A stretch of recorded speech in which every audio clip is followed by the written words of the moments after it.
आज हम 10th class के सर्कल चैप्टर का मोस्ट इंपॉर्टेंट क्वेश्चन जो है वो सॉल्व करने वाले हैं। क्वेश्चन कहता है two tangents TP and TQ are drawn to a circle with centre O from an external point T, यानी कि इस पॉइंट से पी पॉइंट तक, इस पॉइंट से क्यू पॉइंट तक दो टेंजेंट्स हैं सर्कल की। भैया अगर सर्कल की दो टेंजेंट हैं तो पॉइंट अगर सेंटर से जा रही है लाइन तो यहां पर 90 डिग्री का एंगल बनेगा, है ना। और इसके बाद इन्होंने बोला है show that angle P T Q यानी कि हमने उसको मान लिया एक्स है, और ओ पी क्यू यानी कि ओ पी और क्यू इस एंगल के बारे में बात हो रही है। किस एंगल के बारे में बात हो रही है? इस वाले एंगल को, इसको हमने मान लिया y। अगर ये y है तो ये भी क्या होगा? y। क्लियर है बात?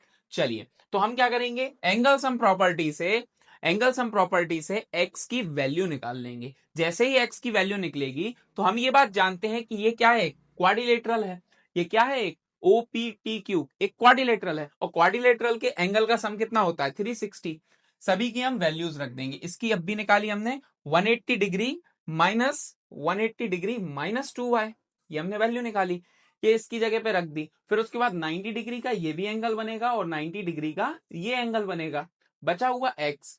तो पीटीक्यू को हमने क्या माना था? ऑलरेडी पता है, पीटीक्यू को हमने क्या माना था? x माना था। ठीक है, ये क्या है? पीटीक्यू, इसको पीटीक्यू मानना है। पीटीक्यू जो था वो हमने x माना था, तो यहां से PTQ is equal to 2y आ गया, और पीटीक्यू क्या है? x is equal to 2y। इसको हम लिख सकते हैं angle PTQ is equals to 2 angle OPQ, hence proved।